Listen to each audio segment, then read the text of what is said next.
ጤና ይስጥልን እንደምን አረፈዳችሁ። ይህ የኢቲ ቱዴይ ኒውስ ቻናላችን ነው። ለቻናላችን አዲስ ከሆኑ ሰብስክራይብ፣ ላይክ፣ ሼር እንዲሁም አዳዲስ መረጃዎች ቶሎ እንዲደርሱ የደወል ምልክቷን መጫኑን አይርሱ።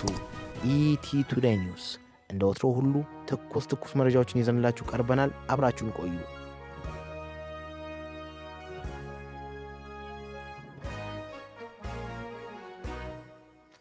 በዋይት ሃውስ የጋዜጠኞች የራት ግብዣ ላይ ተኩስ ቢከፈትም ትራምፕ ላይ ጉዳት አለመድረሱ ተገለጸ። ቅዳሜ ምሽት ፕሬዝዳንት ዶናልድ ትራምፕ እና በርካታ የአሜሪካ ከፍተኛ ባለስልጣናት በተገኙበት የዋይት ሃውስ ዘጋቢዎች የራት ግብዣ አዳራሽ ላይ ጥቃት ለማድረስ የጦር መሳሪያና ቢላዋ ይዞ የገባ ግለሰብ በሀገሪቱ ጸጥታና ደህንነት ባልደረቦች በቁጥጥር ስር ዋለ። ፕሬዝዳንቱ ምንም ጉዳት ሳይደርስባቸው በፍጥነት ከአዳራሹ መውጣታቸው ተገልጿል። እንግዶቹ ጠረጴዛዎች ስር የተሸሸጉ ሲሆን አንዳንዶቹ ዝግጅቱ ከተካሄደበት ዋሽንግተን ሂልተን ውጪ የተኩስ ድምጽ እንደሰሙ ተናግረዋል። አንድ የፖሊስ ኃላፊ ግለሰቡ ተኩስ እንደከፈተ መናገራቸውን ኤፒ ዘግቧል። አንድ የፖሊስ አባል የጥይት መከላከያው ላይ ቢመታም በጥሩ ሁኔታ እንደሚገኝ ተገልጿል።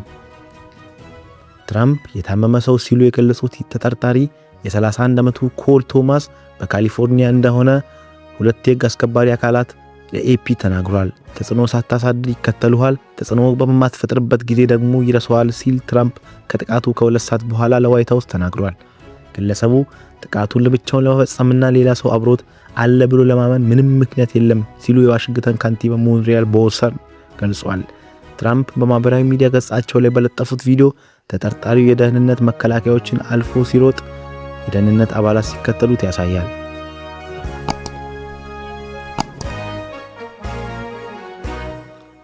ቤንጃሚን ኔታንያሁ ጦራቸው በሂዝቦላ ላይ ጠንካራ እርምጃ እንዲወስድ አዘዙ። የእስራኤል ጠቅላይ ሚኒስትር ቤንጃሚን ኔታንያሁ የተኩስ አቁም ስምምነቱ ከ3 ሳምንታት ከተራዘመ በኋላ በቀናት በሊባኖስ የሚገኙ የሂዝቦላ ኢላማዎች ላይ ከባድ ጥቃት እንዲፈጸም ጦራቸውን አዘዙ።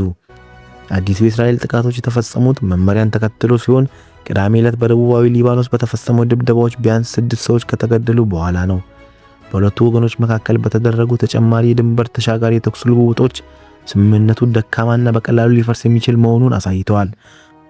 በሂዝቦላና በእስራኤል መካከል በሚደረገው ውጊያ ቀንሶ በነበረበት ወቅት ሐሙስ ዕለት በዋሽንግተን በተካሄደው የሁለቱ ሀገራት ልዑካን ውይይት የተኩስ አቁሙ ተራዝሟል።